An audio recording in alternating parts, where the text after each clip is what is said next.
बॉलीवुड में sequel season in दिनों उफान पर है और इस मामले में सबसे आगे चल रहे हैं सुपरस्टार अजय देवगन। हाल ही में रेड 2 लेकर आए, आगे उनकी दे दे प्यार दे 2, दृश्यम 3, धमाल 4 और गोलमाल 5 जैसी सीक्वल फिल्में कतार में हैं। और आज हम जिस फिल्म को एक्सप्लेन करने वाले हैं वो भी एक सीक्वल है जिसका नाम है सन ऑफ सरदार 2।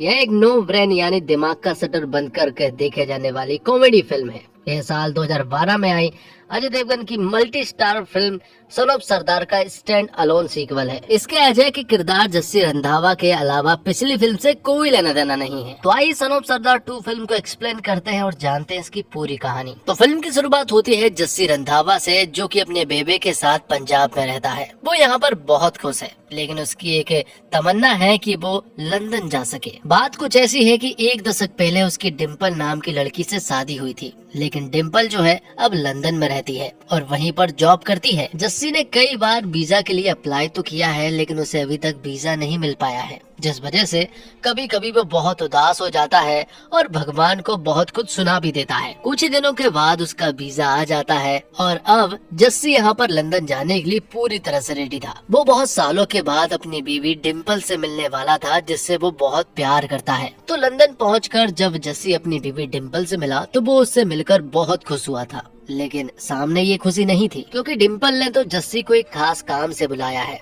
और वो खास काम ये है कि डिम्पल को डिवोर्स चाहिए है। शुरुआत में तो जस्सी को ऐसा लग रहा था कि शायद डिम्पल उससे मजाक कर रही है, उसे ये प्रैंक लगा था, लेकिन बाद में जस्सी को पता चलता है कि डिम्पल सच बोल रही है। डिम्पल जस्सी को बताती है कि उसे अपने दोस्त से प्यार हो गया है, इसलिए उसे तलाक चाहिए ताकि वो उससे शादी कर सके। ये सारी बातें सुनने के बाद जस्सी जो है वो पूरी तरह से उदास हो जाता है और यहाँ से सीधा अपने एक दोस्त के यहाँ पर चला जाता है, जो कि हमेशा जस्सी से कहता रहता था कि जब भी लंदन आएगा तो मेरे पास जरूर रुकना, जिस वजह से जस्सी उसके घर चला जाता है। जिसके बाद हम अगले सीन में देखते हैं एक पाकिस्तानी फैमिली को, जिसमें उनकी लीडर है राबिया। ये लोग एक पंजाबी शादी में डांस कर रहे होते हैं। मालूम चलता है कि दरअसल में राबिया और उसके लोगों का यही काम है। मालूम चलता है राबिया अपने पति दानिश और उसके 2 दोस्त भी है, जिनके नाम महबिस और गुल है। जिनमें से गुल जो है वो थोड़ा सा मर्दीला टाइप है और दानिश जो है, जो कि राबिया का पति है, वो थोड़ा ठरकी टाइप है। दानिश ने पहले भी एक शादी कर चुका है और उसकी एक बेटी भी थी जिसका नाम सबा है, और सबा भी उन्हीं के साथ रहती है। और यहाँ में मालूम चलता है कि सबा जो है वो गोगी नाम के एक बहुत ही अमीर लड़के से प्यार करती है। गोगी के पिता बहुत अमीर है और गोगी के पिता राजा जो है वो गोगी की हर एक जरूरतों को पूरा करते हैं और गोगी जो है वो सबा की सारी जरूरतों को पूरा करता है। लेकिन सबा ने अभी तक गोगी को ये नहीं बताया है कि वो एक पाकिस्तानी है। गोगी तो सबा से शादी करना चाहता है, सबा भी उससे शादी तो करना चाहती है,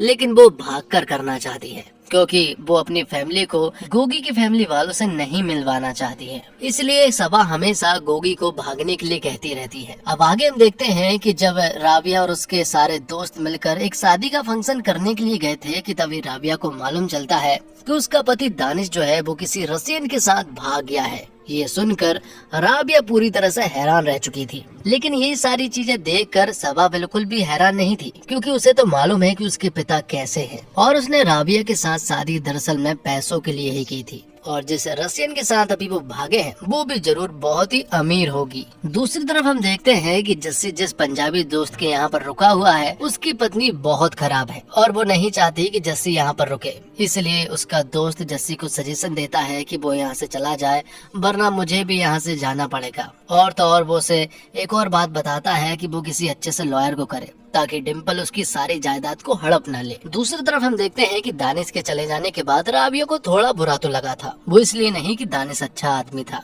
वो इसलिए कि आखिरकार उसमें क्या कमी थी कि उसे वो छोड़कर चला गया। इसलिए राबिया ने फैसला किया कि वो भी किसी लड़की को पटाएगी। वो एक लड़की को कैफे में बुलाने वाले थे, जहाँ जस्सी की लॉयर भी आने वाली थी। तो यहाँ पर एक गलतफहमी हो जाती है और राबिया और जस्सी की मुलाकात हो जाती है, लेकिन जस्सी तो राबिया से सर्विस के रेट पूछने लगता है जिससे कि राबिया को बहुत बुरा लगा और वो यहाँ पर जस्सी के हाथ में चाकू घुसा देती है। जब उसके हाथ से खून बहने लगा तो राबिया जस्सी को अपने घर ले जाती है और फिर मालूम चला कि दरअसल में ये एक थोड़ी सी गलत फहमी थी। अब क्योंकि जस्सी घर ढूंढ रहा है और राबिया को भी अपना मकान किराए पर देना है, इसलिए वो जस्सी को ही रख लेती है। तो जस्सी अब उनके घर पर शिफ्ट हो जाता है, जहाँ पर वो सभी लोगों से मिलता है। जस्सी को मालूम चलता है कि ये लोग मुसलमान हैं, लेकिन उसे ये नहीं मालूम था कि ये दरअसल में पाकिस्तानी है। अब रात को गोगी जो है वो सबा के पास आता है, वो उसे शादी के लिए प्रपोज करता है, जिसके लिए सबा भी मान जाती है। गोगी जो है वो इस शादी को बहुत धूमधाम से करना चाहता है, लेकिन सबा हमेशा की तरह भागने के लिए कह रही थी। सबा बताती है कि उसके पिता बहुत खतरनाक है, वो इस शादी के खिलाफ है, वो बिल्कुल भी नहीं मान सकते। तभी राबिया के दिमाग में एक आइडिया आता है और वो सोचती है कि अगर हम एक नकली पिताजी की बात गोगी से करवा दे और उससे कह दे कि वो इस शादी के पूरी तरह से खिलाफ है, तो शायद वो मान सकता है। लेकिन सबा के नकली पिताजी आखिरकार मिलेंगे कहाँ पर? और तभी उनकी नजर पड़ती है जस्सी पर। वो जस्सी को ये बात बताते हैं, लेकिन जस्सी बिल्कुल भी नहीं मान रहा था। राबिया जस्सी को बताती है कि उसे गोगी से सिर्फ और सिर्फ 2 मिनट वीडियो कॉल पर बात करनी है, जो हम लिख कर देंगे, तुम उसे पढ़कर बोल देना, जिससे कि गोगी मान जाएगा कि सचमुच ही सबा के पिता शादी के पूरी तरह से खिलाफ है और फिर सबा और गोगी भागकर शादी कर लेंगे। तो अब जस्सी भी मान जाता है और फिर जो उन्होंने लिख कर दिया था वो गोगी के सामने बोल देता है। गोगी जब सबा के पिताजी मतलब कि जस्सी से बात कर रहा था तो उन्हें मालूम चलता है कि सबा के पिताजी सरदार है। हालांकि जस्सी ने गोगी को भारी आवाज में साफ मना कर दिया था कि वो इस शादी के खिलाफ है। जिसके बाद गोगी सबा से कहता है कि अरे तूने मुझे पहले क्यों नहीं बताया कि तेरे पिताजी सरदार है, क्योंकि मेरे पिताजी को सरदार बहुत पसंद है। लेकिन सबा यहाँ पर एक और झूठ बोल देती है। वो कहती है कि मेरे पिताजी सरदार तक तो ठीक थे,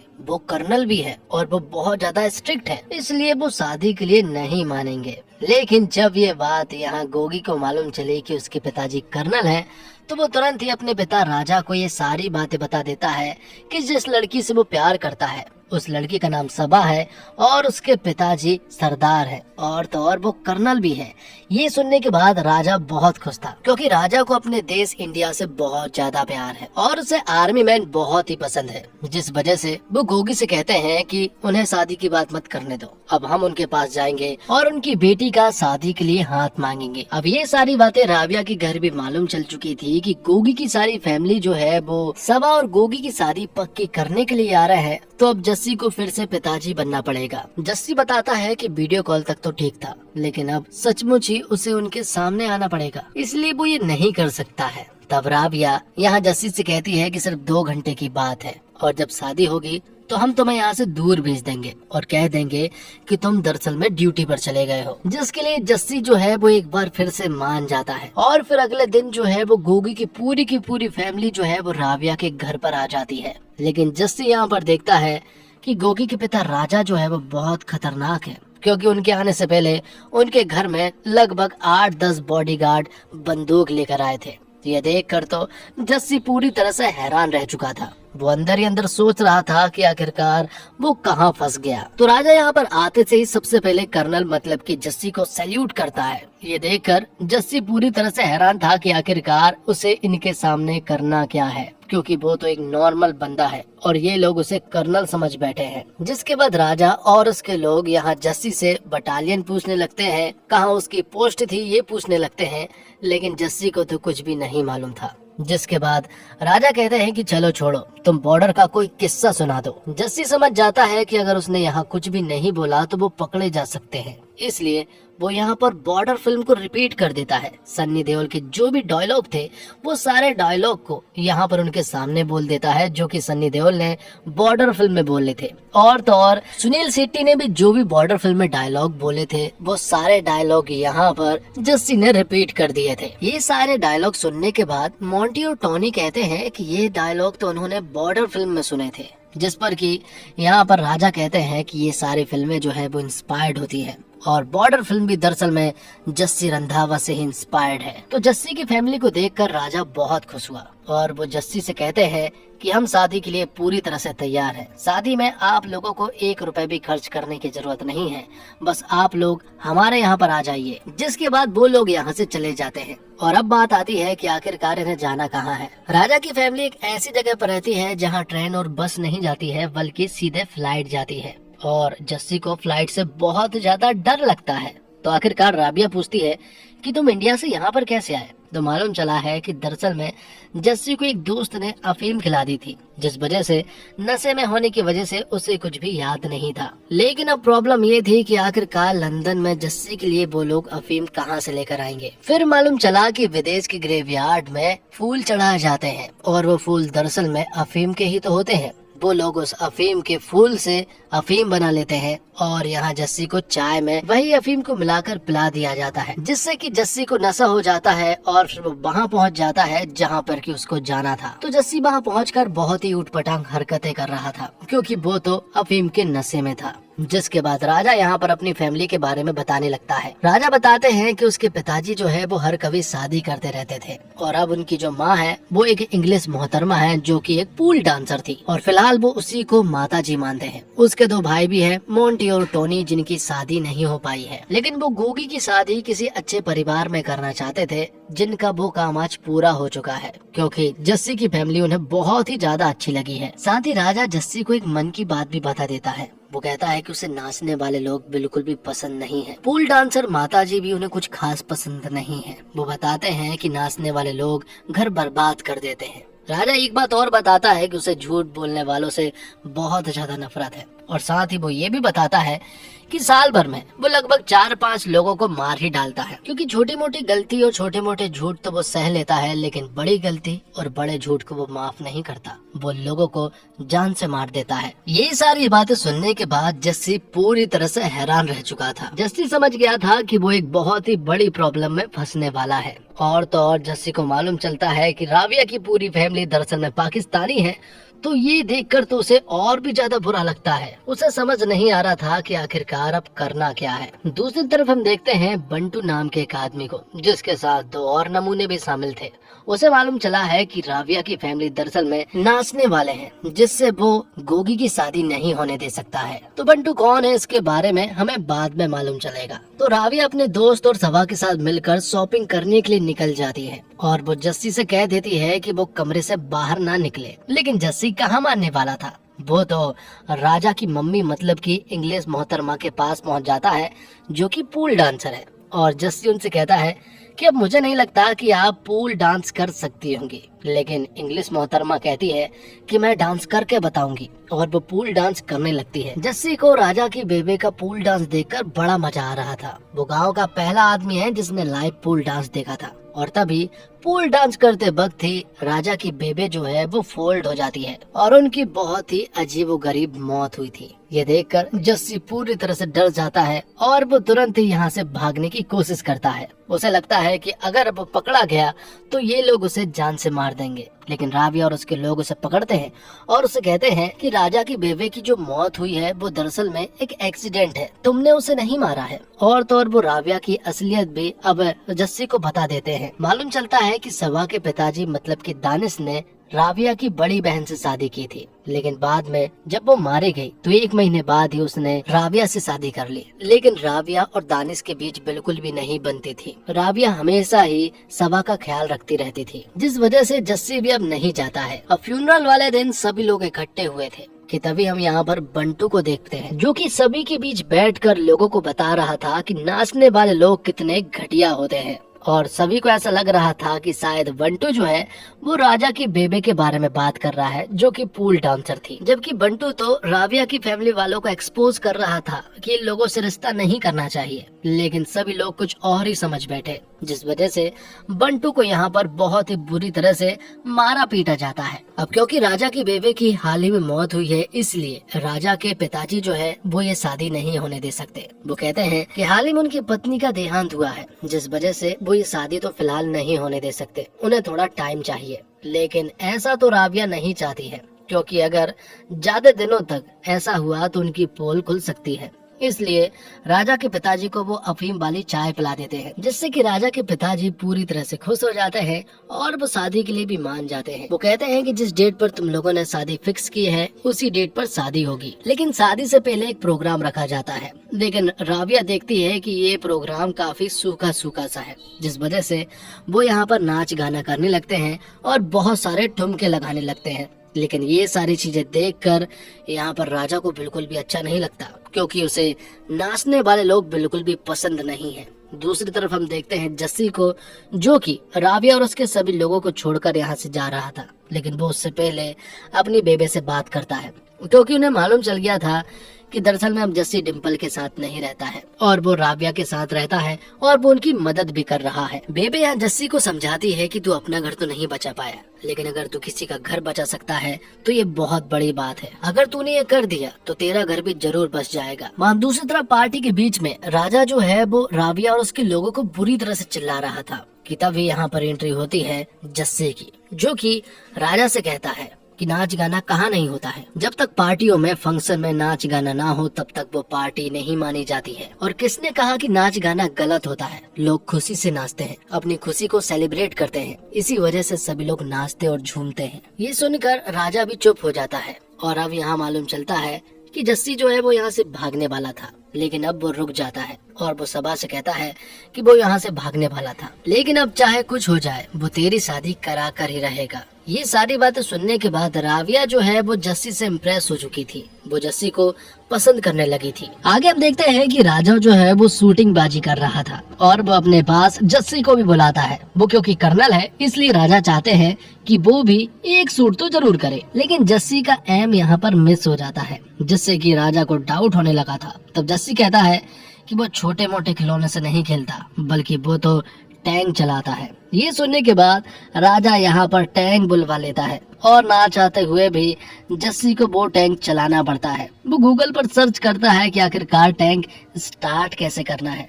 तब यहाँ पर स्टार्ट तो हो जाता है, लेकिन अब बात आती है कि आखिरकार टैंक को बंद कैसे किया जाए। लेकिन टैंक को बंद करते करते जस्सी ने यहाँ पर तबाही मचा दी थी और बंटू के लोग भी राजा के घर में चोरी छुपे घुसने की कोशिश कर रहे थे। लेकिन यहाँ पर जस्सी के टैंक ने उन्हें भी अच्छे से सबक सिखा दिया था, जो कि जाने अनजाने में हुआ था। ये सारी चीजें देखकर राजा को बहुत ही खुशी मिल रही थी, क्योंकि उन्हें जस्सी के ऊपर बहुत ही प्राउड फील हो रहा था। अब अगले दिन शादी थी, शादी तैयारियां हो चुकी थी और सभी लोग बहुत खुश थे। इस मोमेंट को सभी लोग एंजॉय कर रहे थे कि तभी राबिया की नजर पड़ती है दानिश पर, जो कि यहाँ पर बैंड बाजा लेकर आया था। वो यही काम करता है उस रसियन लड़की के साथ। यहाँ पर राबिया दानिश को समझाती है कि उसकी बेटी सबा की शादी है और वो नहीं चाहती है कि यहाँ पर कोई प्रॉब्लम आए, इसलिए तुम चुप ही रहना और कोई भी प्रॉब्लम क्रिएट मत करना। लेकिन यहाँ पर दानिश जो है वो मोंटी और राजा को बता देता है कि राबिया सिर्फ मेरी है, जिससे कि यहाँ पर राजा जो है वो राबिया से बात करने के लिए आता है।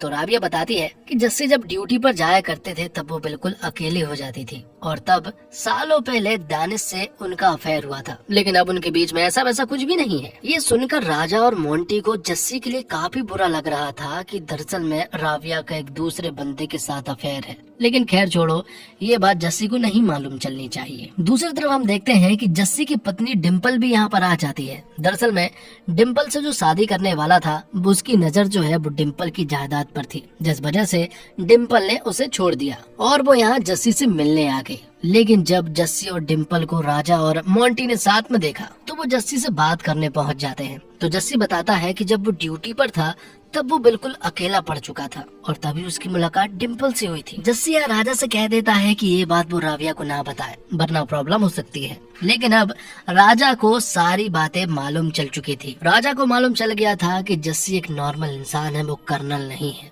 वो सभा का पिताजी भी नहीं है। और तो और यहाँ पर राजा को राबिया की फैमिली के बारे में भी मालूम चल गया था कि वो कोई पंजाबी फैमिली नहीं है और वो तो नाचने वाले लोग हैं और तो और पाकिस्तानी है। इसलिए राजा यहाँ कहता है कि ये शादी नहीं हो सकती है। राजा यहाँ पर गुस्से में बहुत ही ज्यादा भड़का हुआ था कि तभी अचानक से यहाँ पर बंटू आ जाता है और वो भी यही कहता है कि ये शादी नहीं हो सकती है। लेकिन राजा कहता है कि आखिरकार तू कौन होता है ये बोलने वाला। तब बंटू बताता है कि वो गोगी का पिताजी है। बात कुछ ऐसी है कि बंटू और राजा की पत्नी का सालों पहले अफेयर था और गोगी जो है वो राजा की पत्नी और बंटू का ही बेटा है। पर बंटू बताता है कि मुझे तेरी फैमिली वालों से कोई भी लेना देना नहीं है और ना ही मुझे तेरी पत्नी से कोई लेना देना नहीं है। वो बस अपने बेटे के लिए कर रहा था कि वो नाचने वालों से उसकी शादी ना हो सके। साथ ही राजा की पत्नी यहाँ पर राजा से कहती है कि भले ही मैंने सालों पहले गलती की थी, लेकिन आज इस वक्त वो सिर्फ और सिर्फ तुमसे प्यार करती है। तब राजा यहाँ पर सभी की गलतियों को माफ कर देता है और वो यहाँ पर गोगी और सबा की शादी के लिए भी मान जाता है और फिर यहाँ पर धूमधाम से सबा और गोगी की शादी होती है। लेकिन अब बात आती है कि आखिरकार जस्सी जो है वो किसके साथ जाएगा, डिम्पल के साथ या फिर राबिया के साथ। यहाँ पर अचानक से डिम्पल को कुछ चोट लग जाती है, जिस वजह से जस्सी जो है वो डिम्पल को हॉस्पिटल ले जाता है, जो देखकर राबिया को ऐसा लगा था कि शायद जस्सी ने डिम्पल को चूज कर लिया है, लेकिन ऐसा नहीं था। जस्सी तो डिम्पल को बस हॉस्पिटल छोड़ने के लिए गया था क्योंकि वो एक क्रिटिकल कंडीशन थी, लेकिन वापस वो राबिया के पास आता है, वो उसे थैंक यू कहता है और शादी के लिए प्रपोज भी करता है। और फिल्म के आखिर में हम देखते हैं कि जब जस्सी ने राबिया को प्रपोज किया था तो यहाँ पर कार में एक ब्लास्ट हुआ था और ये कार ब्लास्ट के ऊपर वाली खिड़की से ही यहाँ पर रोहित शेट्टी निकल कर आता है और वो यहाँ जस्सी को बताता है कि वो गोलमाल 5 की तैयारी कर रहा है। और इसी के साथ ये फिल्म यहीं पर समाप्त हो जाती है। तो दोस्तों उम्मीद करता हूँ आपको वीडियो पसंद आई होगी। वीडियो पसंद आई हो तो वीडियो को लाइक करके चैनल को सब्सक्राइब जरूर कीजिएगा ताकि आपको इसी तरह के लेटेस्ट और फ्रेश कंटेंट मिलते रहे। मिलते हैं और कमाल की वीडियो के साथ, तब तक के लिए आप हमारे चैनल के साथ बने रहिए।